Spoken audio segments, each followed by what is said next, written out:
Today we'll be looking at a different type of tea party, one that does not include Mohawks marching to Griffin's Wharf, but rather lively conversation and tea cakes. Joining us today is Belinda Rathbone. Ms. Rathbone is an art historian who has written widely on American photography and is the author of a biography of Walker Evans and the book Tea with Miss Rose. More recently, she has written numerous articles on homes and gardens for Architectural Digest, Antiques, House and Garden, and the World of Interiors. A few years ago, Ms. Rathbone was asked to participate in a research project on the Beacon Hill hostess Rose Standish Nichols, whose lavish tea parties we'll be hearing about today. After the talk, I do invite you all down to the shop for a book signing. Please help me welcome Belinda Rathbone.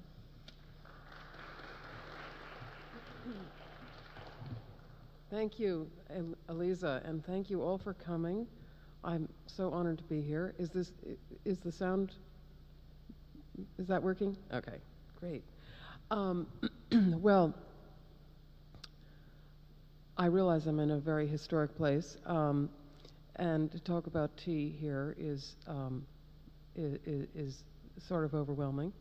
But it did, thinking about the talk, I did begin to think about any possible connection between the Boston Tea Party, the one and only, and the tea parties of Rose Nichols. And there is a little connection beyond that being in the same city and centered around the same substance. As I thought about it, Rose Nichols' tea parties had nothing to do with taxation, but they did have something to do with representation, and they definitely had something to do with free speech, which was of great interest of hers.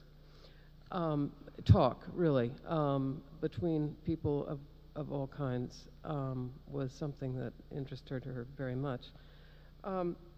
You'll see what I mean when I get to that, but I just wanted to, before reading to you about her tea parties, I'll just tell you a little bit about how this project began.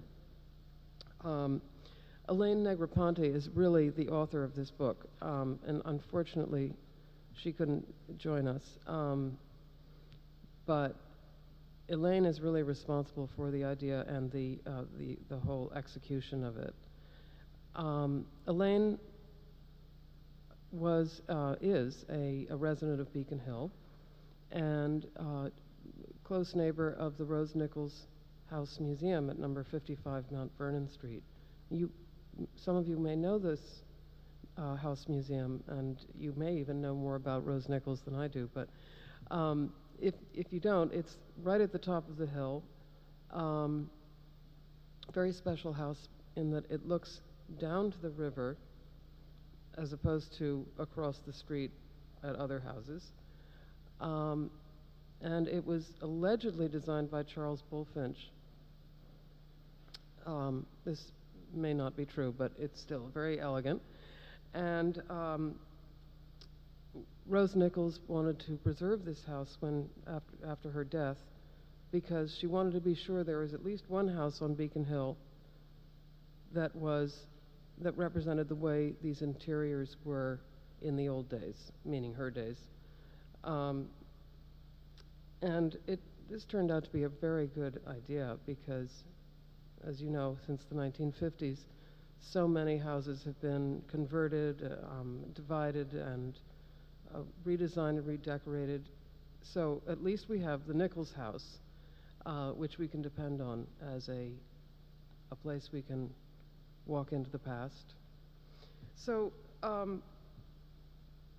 Elaine's idea came about when she began to think about how this house might be even more enlivened in a real way. She was on the board there, and at a certain point, a little collection of recipes came forth, and this was the collection of Mary King, who was Rose Nichols' cook. This Elizabeth Driscoll, who also is a co-author, was the one who came up with this group, and Elaine became very intrigued, being a very, very good cook herself, and also a meticulous hostess. And she also knew that Rose Nichols was an interesting person, so she approached me as a collaborator on a kind of biography / cookbook about Rose Nichols.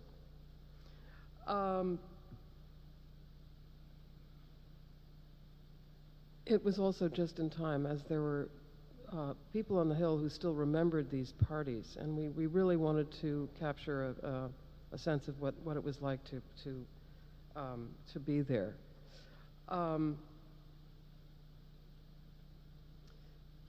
Well, as you may know, and when you write a cookbook, you have to test every single recipe several times. And if these are old recipes that were written some time ago, you might have to reinterpret them or adjust them, rewrite them for contemporary cooks. So I also got roped into this recipe testing exercise, which was very interesting and quite fun. And we even staged a kind of reenactment of a Rose Nichols tea party at the house in the midst of our research, which was an amazing affair, really, to see it really come alive that way. Now, I also learned more about Rose Nichols beyond her tea parties, and she, in fact, was a garden designer of some renown, a real professional. She traveled all over America designing gardens for people in grand houses. And she also was a historian of garden design. She wrote 3 books on garden design, one on English gardens, which she didn't really approve of. That is, she didn't approve of the landscape style. She wrote another on Portuguese and Spanish gardens, she thought were underappreciated, and another on Italian gardens, which of course are not underappreciated, and she loved them too. So she was a very accomplished person. She also spent her summers growing up in Cornish, New Hampshire. So we went up there to visit another house museum, which is the Augustus St. Gaudens Monument. You may also know about this amazing place. The sculptor, St. Gaudens, was her uncle by marriage and also an early mentor of hers. And also in Cornish, which was a very lively summer community of creative people, a sort of meeting ground between New York and Boston, was Charles Platt, the architect and garden designer. He was also an important mentor. Really, her style of garden design can be traced very, very clearly to his example. So we also saw a garden, probably the only one of hers that still survives, sort of, in Cornish at her family's summer house in Cornish, which is also still there. The Cornish is definitely worth a visit for all these reasons. And it's beautiful countryside too. Rose also spent a lot of time in Europe in order to research her books, and this is a great excuse to travel all over the place, meet all kinds of people. She'd learn about a garden anywhere, and she would simply boldly get in touch with the owner of the house, and if she didn't get an invitation right away, she would just go there anyway and ask for the head gardener and dress very well so that he would be terrified of turning her away. And this is the way she got herself around. She also was a friend of Bernard Berenson, also from Boston. Berenson introduced her to many interesting people in Europe. And in this way, she got around and just met all kinds of people. And I guess this is where I think you would call her a connector, if you know this term that I guess Malcolm Gladwell maybe has coined, which means that she was among the 20% of the population that is responsible for introducing the rest of the 80% of the population to each other. She just thrived on making introductions and crossing all kinds of lines between people's backgrounds and her own, and making other people do the same. So by the time she got home to Boston, kind of to retire, she knew a lot of people and was very worldly, could talk on any subject, from politics to art to gardens, and was ready to kind of set the stage for a kind of salon, really, that sort of took the form of these tea parties every Sunday afternoon. Now I'm going to read to you just a little passage from the book about these tea parties. I hope you get the sense of the atmosphere of them.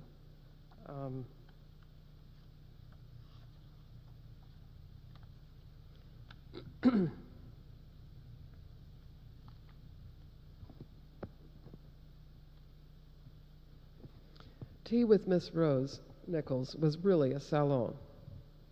These gatherings had a purpose, and it was not to discuss the weather. Quote, "The whole point of these teas was not really tea, but to get people of different beliefs together," recalled her nephew's wife, who was frequently asked to pour. Rose Nichols believed that challenging their beliefs led her guests to find the common ground on which all people stand and make peace with each other. She would invite an arch conservative like William Loeb, editor of the Manchester Union Leader, with a nice young Harvard student who happened to be a communist, and sort of steer them toward each other. Quote, "Because she thought they ought to argue together," and they did, too. One Beacon Hill neighbor and frequent tea guest, the poet Francis Howard, confessed, quote, "I was never really sure why she asked me.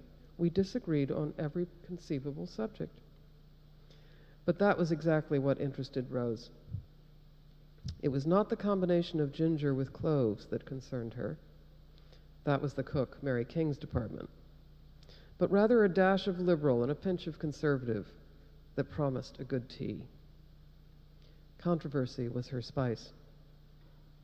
Should you have been among the carefully chosen 12 or 15 people of divergent views to appear at number 55 Mount Vernon Street on a Sunday afternoon, you would make your way from the front hall up the circular staircase to the dining room, with its family portraits set against dark floral wallpaper resembling embossed leather. The large mahogany table was laid with trays and tea sandwiches, cakes and cookies. One of the lady guests would be asked to pour, an honor, though a dubious one, as she would be lucky to get a cup of tea herself before the supply ran completely dry. Meanwhile, the other guests had plenty of time to graze and mingle and gently warm up to the conversational challenges that lay ahead. Presiding over her gatherings, Rose Nichols had a stately presence, the saloniste par excellence. She was tall, lean, and theatrically dressed, favoring dark velvets and embroidered bodices which, like her garden designs, hinted at medieval and Renaissance origins. She always wore a hat, and her hats, quote, "were like velvet puddings," as we see one of such velvet pudding on the cover here. As the artist Polly Thayer recalled, anchored firmly in her long by her long, thin face, sidelong glance, and arched brow. Rose herself was known to have never eaten a thing at her own parties. She declared that she could not talk and eat at the same time, and given the choice, she would always choose to talk. For Rose, quote, nourishment was of the mind, as Mary King, the cook, wryly observed.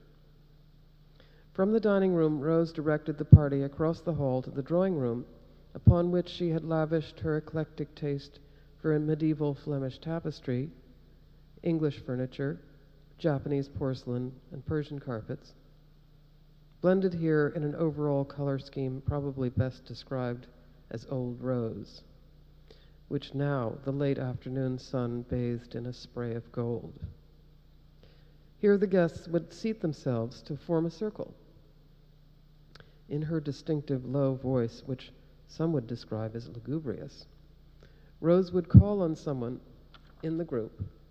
Mr. Mitchell, I understand you've just returned from China.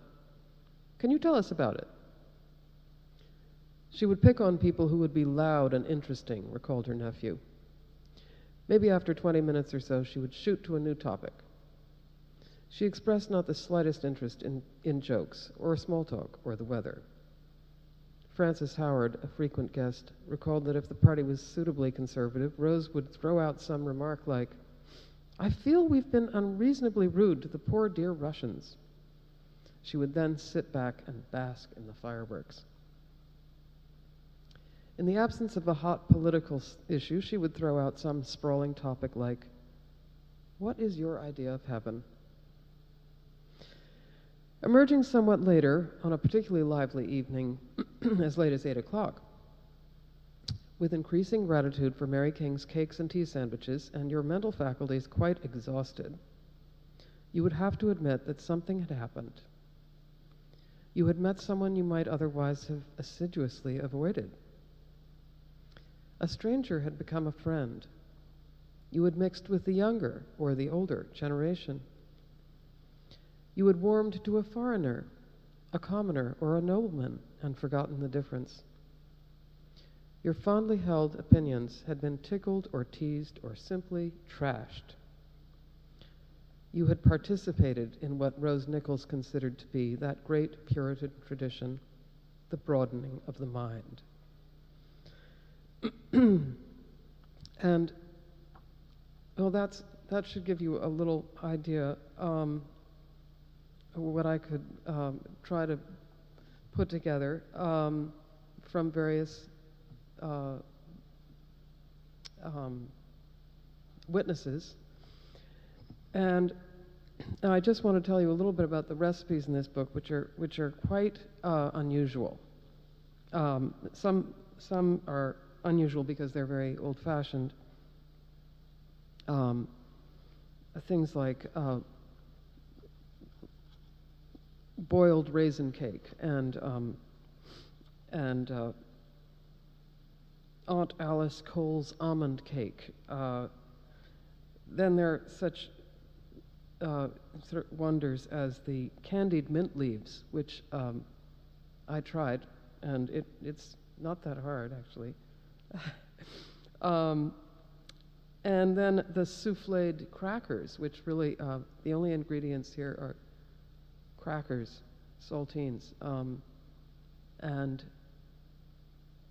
I think that's it.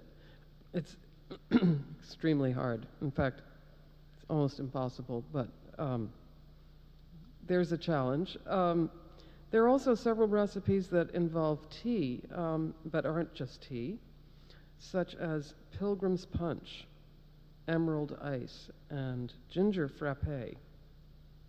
And Elaine also includes instructions on how to make a decorative ice block for the punch bowl, that is with flowers or whatever you want in it. Elaine also became kind of obsessed with the idea of Boston frugality. She mentions this in a lot of kind of sidebars through the book. There are wonderful anecdotes about and quotes about Boston hats and ways of reusing things and things that charmed her a great deal. And then there are little snippets of history, little bite-size, shall we say, stories like the one about Hukwa, the tea. You may all know this, but let's see. I'll just read to you about Hukwa. Many people wonder about the difference between China's Hukwa and Lapsang Souchong teas. Hukwa, the milder of the two, is smoked over pine needles. Lapsang Souchong is smoked over the more pungent wood of the camphor tree. The name Hukwa was used by Mr. Wendell in honor of Hukwa, the famous Chinese tea merchant with whom Wendell's uncle, the original owner and importer, had traded in the early 19th century. So you'll learn all kinds of things like that.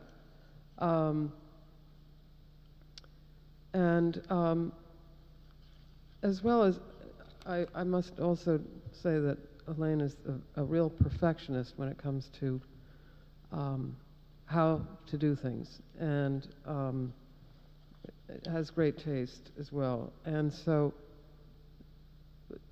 everything that's really everything she describes here is kind of invaluable information if you really want to do a proper tea. I can promise you that. But what really matters, of course, in the end is the company. And that was really the essence of Rose Nichols' tea parties. I'm just going to read you one last paragraph, and then I'll be happy to take questions about Rose or garden design or souffled crackers or anything. Let's see. Right. So there's one last word of advice on tea parties. There is no precise recipe for Rose Nichols' gathering of minds. For every tea party contained different ingredients and unpredictable combinations.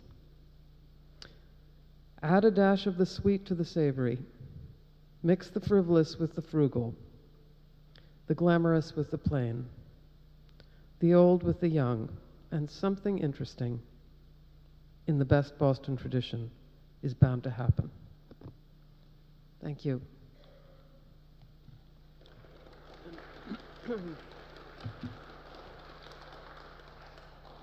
We certainly have some time for questions, if anyone has any. Yes. How old was she when she died, and was she active right up to the end? She, okay, now you're, I'm going to find that I'm a little rusty on my Rose Nichols history. I can't remember how old she was exactly, but she was old. And she was active, though less active. I mean, the whole point of the tea parties was that this was her way of being active without really leaving home and with having the support around her. And it was a kind of extension of her earlier activities, which began with her mother, trying to get her mother involved in reading groups on the Hill and the suffragist movement in Cornish, and she was always part of these kinds of group activities, these groups of people getting together to talk and exchange ideas. Yes. Was she the Pearl Mesta of her day? Well, let's see. You mean was she very glamorous, or I don't. Hostess par excellence, exactly. She was I think she was in Boston anyway, but she was definitely. This was more of a intellectual kind of gathering than a glamorous one.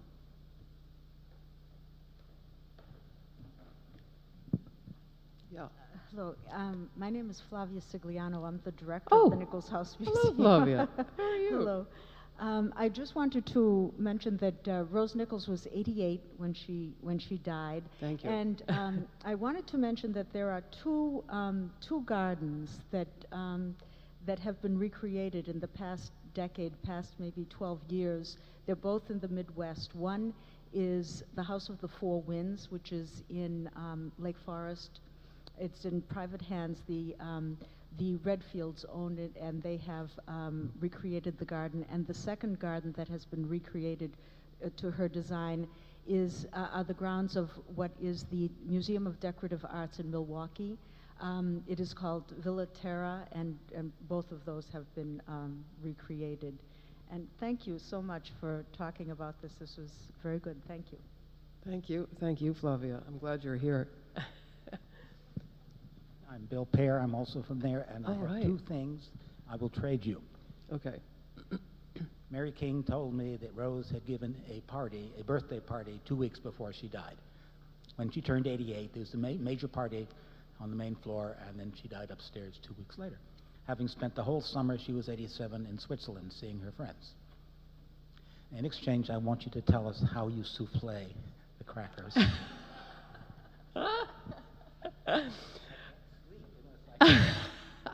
Shall I read you the recipe? Yeah, okay.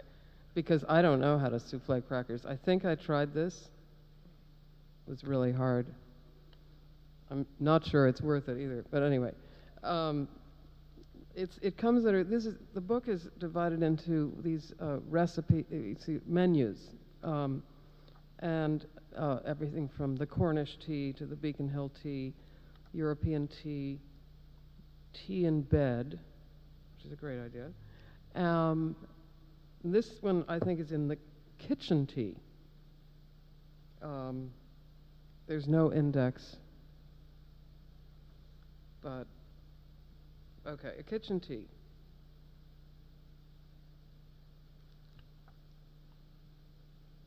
Were you there for the reenactment? I don't think we had the souffled crackers there anyway, but let's see. Okay, so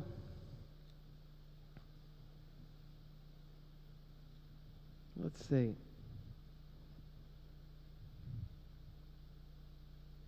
It does say, try a few ahead of time so you know what to expect.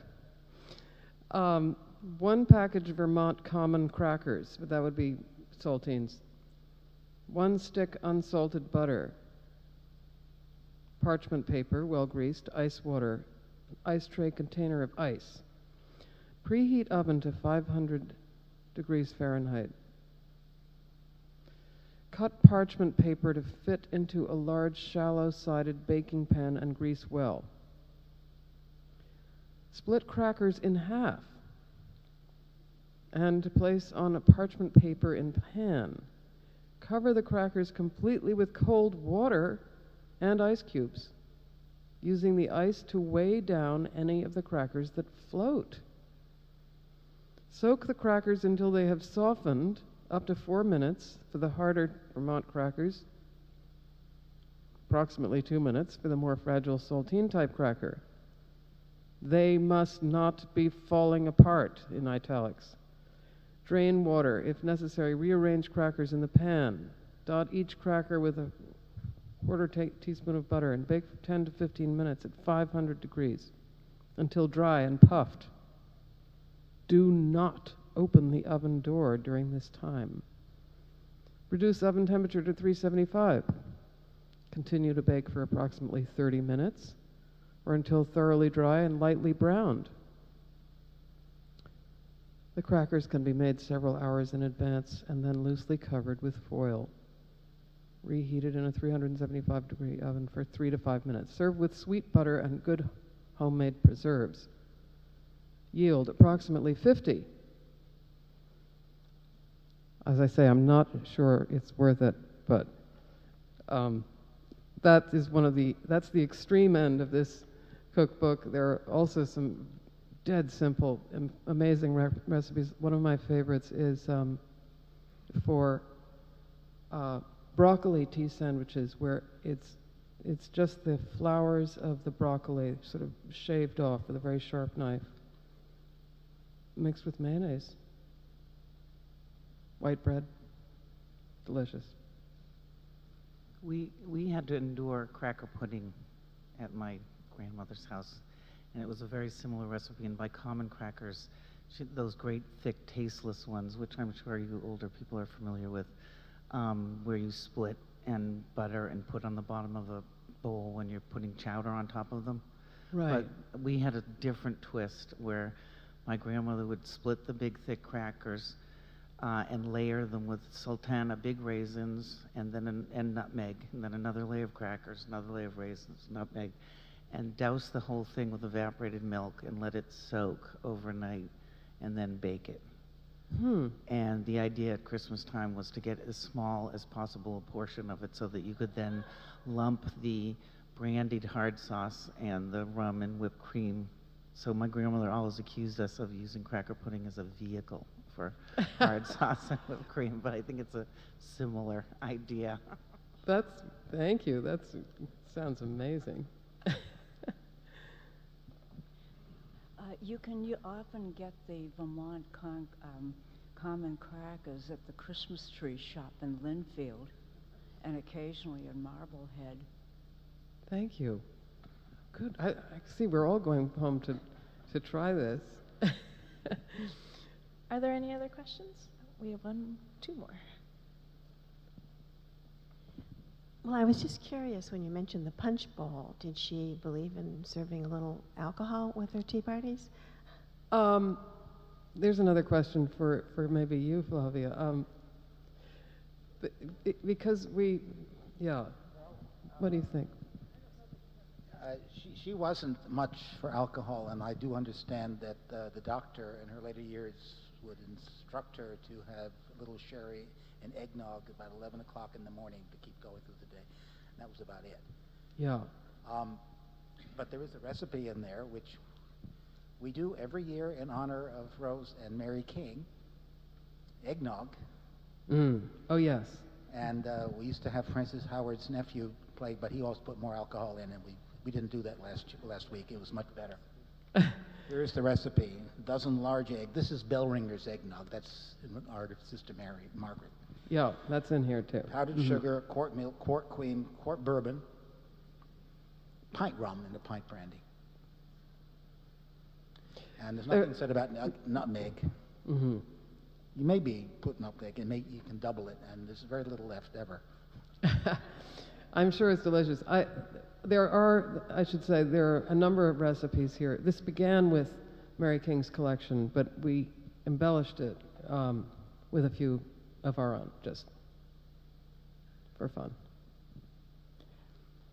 Any others? Yes. I had one last question. I wonder if anyone knows what has become of the Nichols home in Cornish, New Hampshire. I visited it probably 5 or 6 years ago, and at that time it was a Maxwell Parish gallery, and they actually served tea in the porch overlooking the garden that she had designed. And an interesting thing that the gardener told me was that she felt that when she was in the garden working, she definitely felt Rose's presence there. But I understand it's no longer a Maxwell Parish gallery, and I wondered if it's open to the public anymore or a private home. Yeah, that dates to about exactly the last time I was there. So I'm not up to date with that. Flavia, here we go. Yes, it was the home actually of the Cornish Art Colony, the Museum of the Cornish Art Colony. The Art Colony unfortunately did not do well. The Art Colony Museum did not do well financially, and the house had the family home, the Nichols family home in Cornish, had to be sold. It is in private hands at this time, and is once again for sale. The woman who owned it for about 3 years did open it very generously to whomever was interested in seeing in seeing the building, but it was not a museum. And to my knowledge, right now it is on the market. Unfortunately, the Nichols House here in Boston is not in a position to be able to invest in that, but it's a wonderful, it represents very well that wonderful lifestyle of the Cornish colony at the beginning of the 20th century. Are there any other questions? All right, well, thank you so much, Belinda, and thank you all for joining us today. Thank you very much.